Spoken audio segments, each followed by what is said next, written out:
Қапланбек, Қазақстанның оңтүстік қақпасы, күнделікті онда 10 мыңдаған адам мен мыңдаған көлік өтеді. 2023 жылдан бастап мұнда барлық рәсімдерді жаңғырту және реинжиниринг бойынша ауқымды жоба жүзеге асырылды.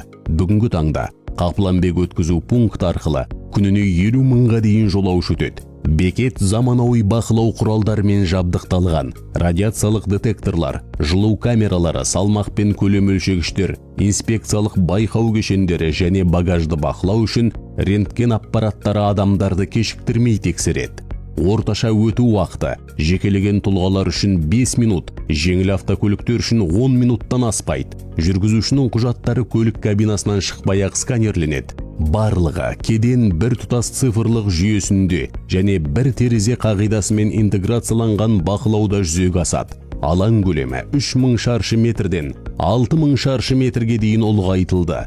Рәсімдеу залы, техникалық орталық, 6 жолақ қозғалыс, экспорт пен импортқа 3-тен.